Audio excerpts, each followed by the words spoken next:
SWOLA!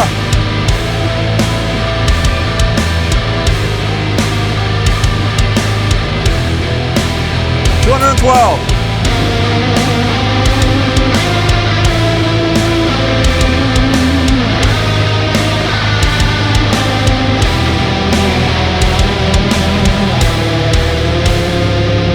Hell yeah! What's up, everyone? And welcome to Sunday with SWOLA212. Welcome. Check it out. You know what this is? Is it focused? This, my friends, is our new XF1.6. This is the signature mold for Robert of Dismember. Take a look at this asshole right here. It doesn't get any more slick than this. You know, one EMG pickup, Floyd Rose, no pickup switcher, no bullshit, volume knob, ready to go. I should have recorded a song with the Nation too, but I didn't. Anyways, extremely stoked about this guitar. Holy shit. Today is the 27th, and I think this Sunday with Ola is a little bit mismatched because, you know, of daylight savings time or something like that. So I'm not sure where we are, but you're here, hopefully. And if you're here, you can enter the raffle. I'm raffling away one of these Feared Song of the Dead vinyls. I'll sign it for you. The raffle starts right now. Okay. Let's go. Let's head into the news.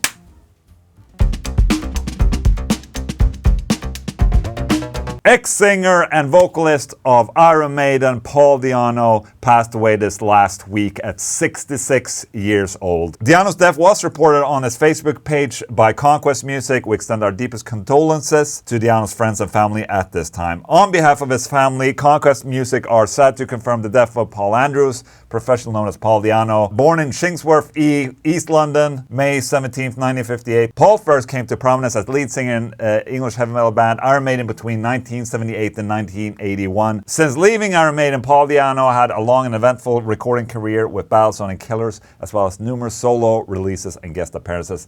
Despite being troubled by severe health issues in recent years that restricted him to performing in a wheelchair, Paul continued to entertain his fans around the world, racking up well over 100 shows since 2023. A huge loss to the metal community, in my opinion, and there's absolutely no denying that Paul Di Anno was, you know, he was doing what he wanted to do up until his passing, being out doing shows and all of that. It's a heavy blow to the metal community for sure. Rest in peace. Cradle of Filth releases new single Malignant Perfection. British extreme metal veterans Cradle of Filth had released a new single, Let's Watch. Where is it? This is the first of several upcoming visual delights brought to you by Cradle of Filth as they creep closer to the release of their 14th full-length album and Napalm Records studio debut. Okay, let's go. Where is it? It's here. It's right there. Okay, let's listen. Judge, and then gatekeep, because that's why everyone. That's what everyone's doing right now. Gatekeep. Oh, there he is, Danny. Did you know that Adrian, that plays in The Haunted, he played in Cradle of Filth for a while in the early 2000s, and I remember the Tattoo the Planet tour that was happening in 2001, where Pantera was supposed to play. Pantera canceled, but Cradle of Filth played that show together with Slayer and In Flames and a bunch of other bands. And I just remember Cradle was sick as f***. I didn't necessarily listen to the band, but I just remember they were sick as hell, and I love their show. Alright, is this like Lord of the Oz kind of deal right here? Or, oh, it's Halloween, maybe. Oh. Oh, I like the keyboards. The symphonic stuff.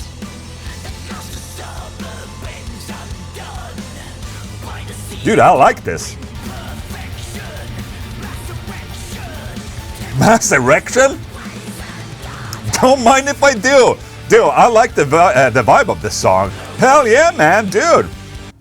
Cradle of Filth, dude, I'm a little bit excited actually. That made me, you know, gave me a mass erection. Do they have any plans about the release? There's nothing about a release of an album. Anyways, maybe we'll hear more about it soon. Oh my god, oh my god, oh my god, you guys. Dream Theater is finally on tour with Mike Portnoy, and they played their first freaking show in London, O2, and there's a bunch of videos out there for us to watch, and apparently it was almost like a religious experience, a show that will always be remembered. Okay, I just want to know, which song are you starting with? Of course. Metropolis. Okay, and everyone stands up. Yes, that's the way to go. I can appreciate that. So, oh my God, what am I doing? I'm ruining the moment right here. Hell yeah.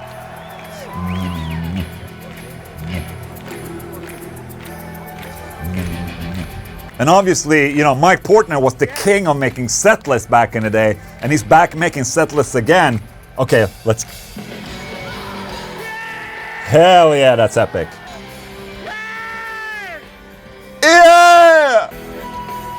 The excitement of people, I can't fault them for yelling, you know. Hell yeah, man, that makes me so happy. And it seemed like they also played songs from the Mike Mangini era. And obviously, since this is a, you know, 40-year anniversary of Dream Theater, they have to incorporate stuff that is from that era as well. I just thought it was cool because obviously it's, you know, paying respects to that era and paying respect, you know, Mike paying respect by pulling Mike Mangini stuff off, which is not easy, an easy task. Hell yeah, man, Dream Theater's coming through Sweden now in November. I cannot wait, and I still kind of hope that they can come by and do a coffee with Ola.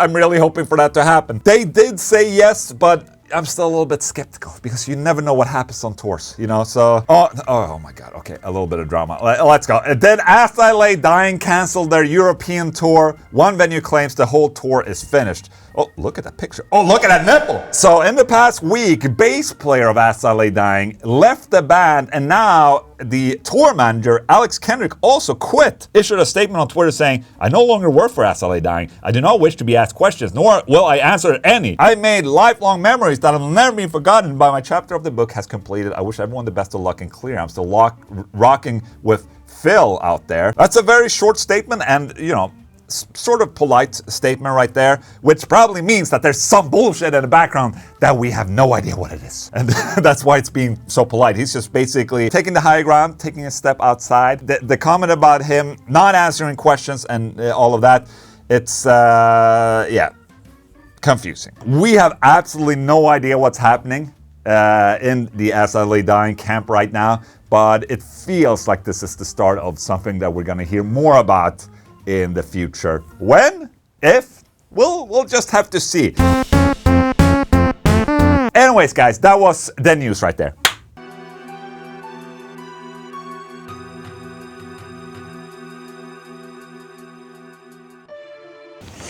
All right, so I haven't really talked that much about the touring rig in a while. As you might have seen, we already started rehearsing and doing all of that. And for every time we're rehearsing, you know, I'm fixing things and just tightening up things, and it's getting dimed right now. And I'm, yeah, just feels freaking great. However, I don't know if you saw my last little update that I did. I'm using a PreSonus Quantum 2626. I showed you that as the main interface. However, I had to buy an additional one because apparently I needed more inputs and outputs. So I figured I would just get a second PreSonus audio interface rather than having a separate interface or something cheaper. You know, Behringer makes these ADAT extenders so you can, you know, extend your audio interface into more inputs and outputs if you want to. The problem with that is that I'm running this project in 96 kilohertz for sample rate, which most units cannot handle. So I figured, okay, I'll just buy another PreSonus Quantum 2626 just to double the amount of inputs and outputs. It will give us and the audio engineer, front of house engineer, more control over the whole rig. It's not taking that much space, it's one more rack space unit.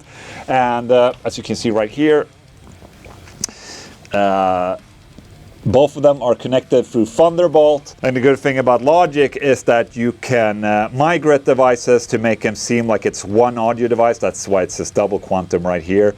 And I'm still getting the same round-trip latency of 1 millisecond using this setup. I still have that low latency, which is very important to me. And as of right now, I'm gonna start labeling up all the outputs and inputs according to the stage plot that I did. I kind of want to show you the stage plot. It's amazing. Look at that. That's the stage plot right there. That's me, Joel, and John right there.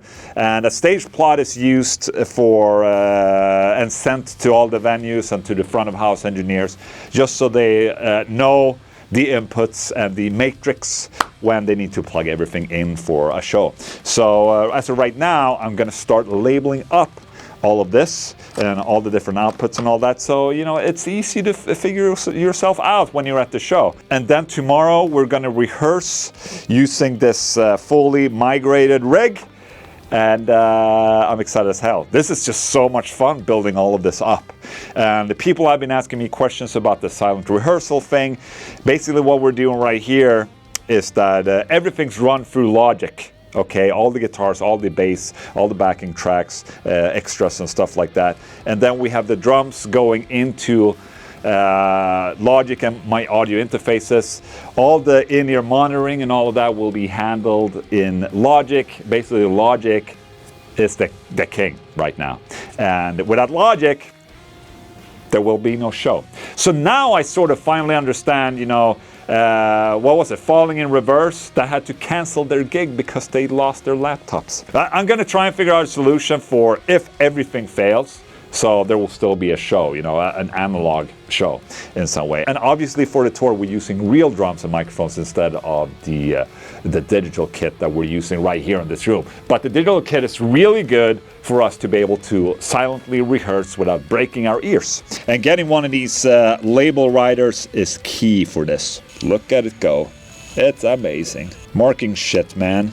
It's way more important than people would think. You know, I've been working with this 2-unit rack case, and I figured I would be able to fit everything we need into this rack case, but that's just not going to happen. I ordered a 4-piece rack case, so we'll have more than enough space for all the wireless units and all the in-ear. And also one thing that people don't think about, power conditioner. I have a Furman power conditioner right here. That takes space too, just to make sure that the power that's everything's run through is clean and nice. You cannot underestimate the importance of pure power, baby. All right, we got guitar 1, guitar 2 right there. All right, as I was labeling up all these cables and doing a great fine job, I think I got that new case that I was talking about, that new rack case. So I'm gonna open that up right now, and I'm gonna be able to fit everything inside this case.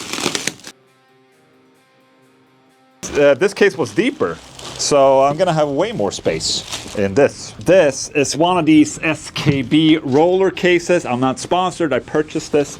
So, you know, it's one of these.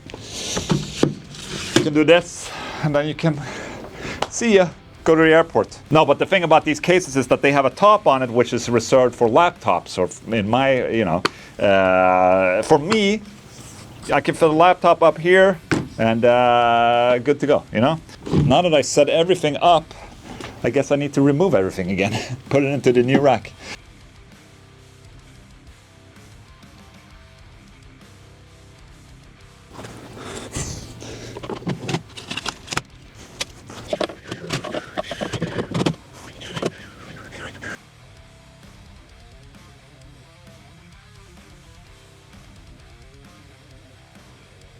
There's a lot of shit to think about when you're building a rack like this. So I've just mounted the power supplies for these two audio interfaces here at the side with Velcro, and I'm just, you know, as you put in more and more shit into the rack, you need to figure out how to cable route everything. It's not as easy as one would think, but it's a lot of fun.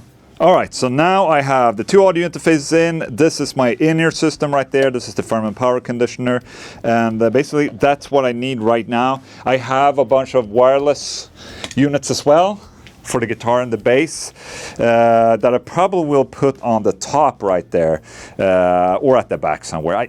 I'm not sure. So yeah, it's getting close. It's getting close. I mean, one would wonder why you know, I wouldn't make this easier and just bring quad chords or something like that and let the front of house figure all of this out. But you know, I like having this control over you know, my setup and my gear.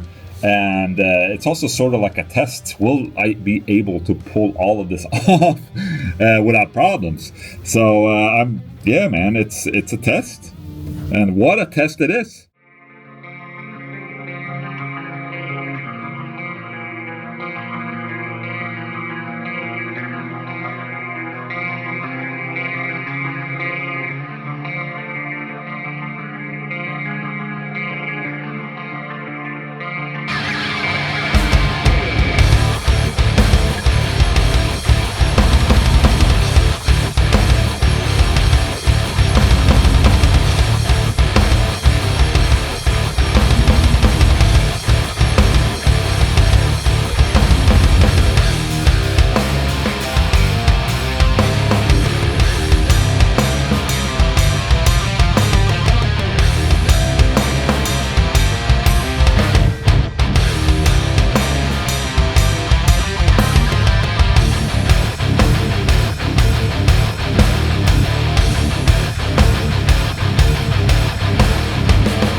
I just noticed now that the input from the computer is super gained up, so it's clipping when I'm playing the Dream Theater clip. That's okay.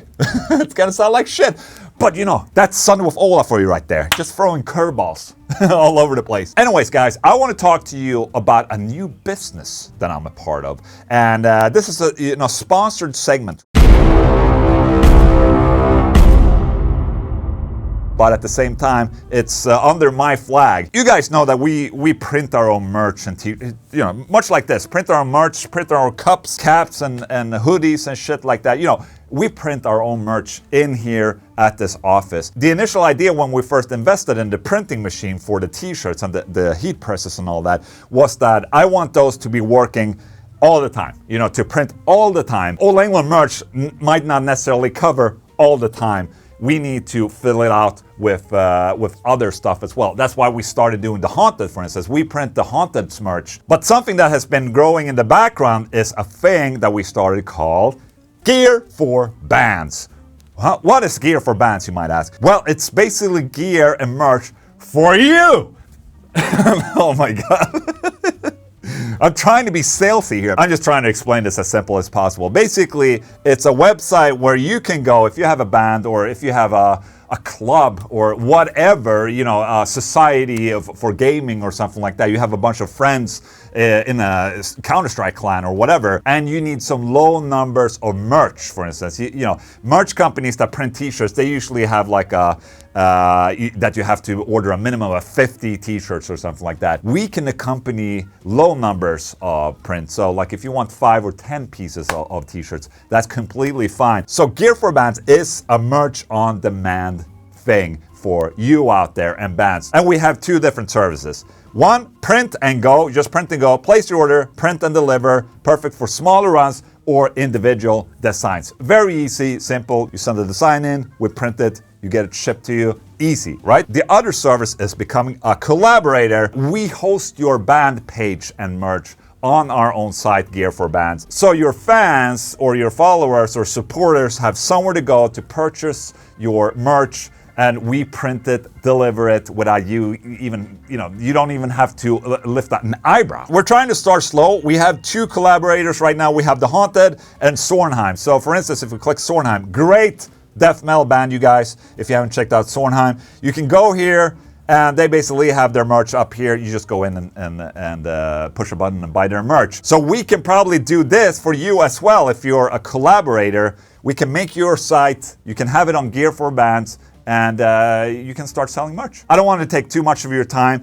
Go check out gearforbands.com if you want to know more. Okay? That's fair, right? Thank you.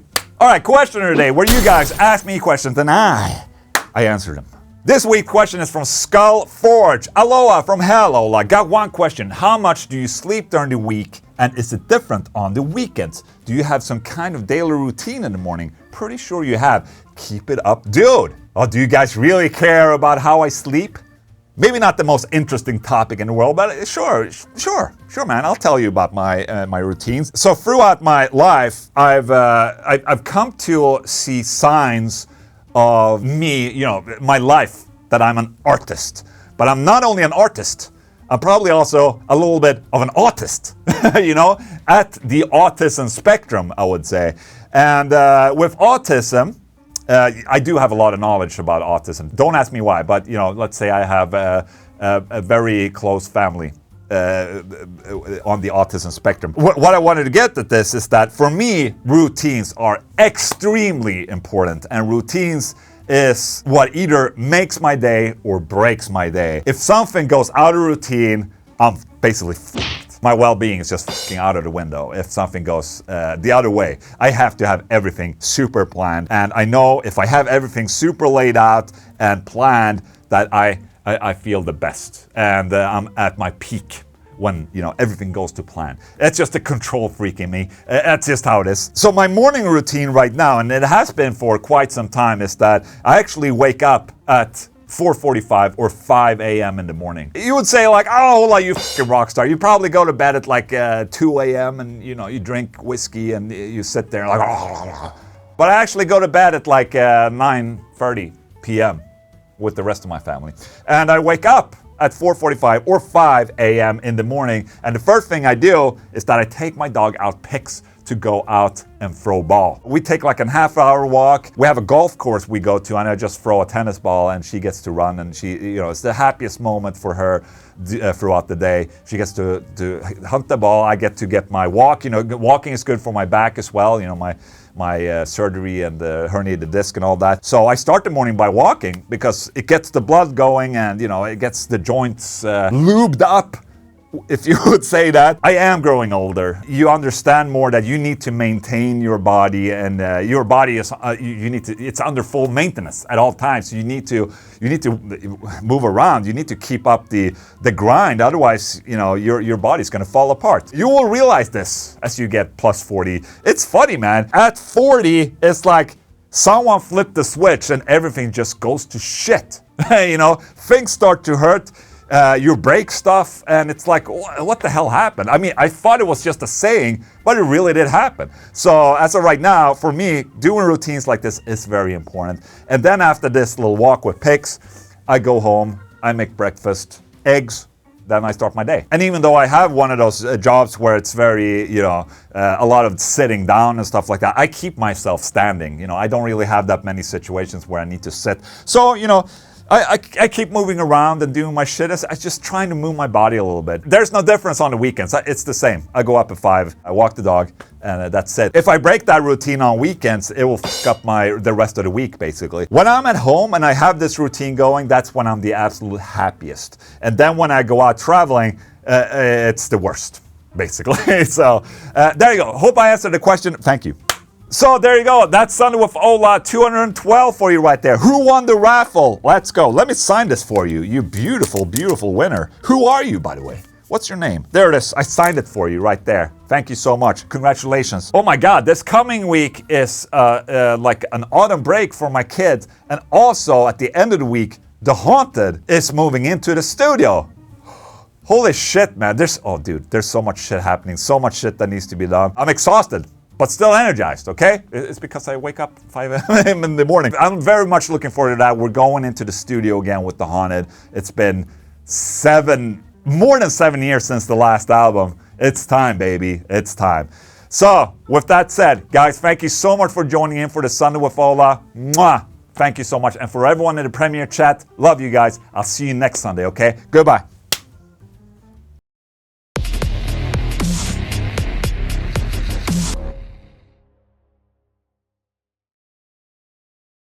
I'm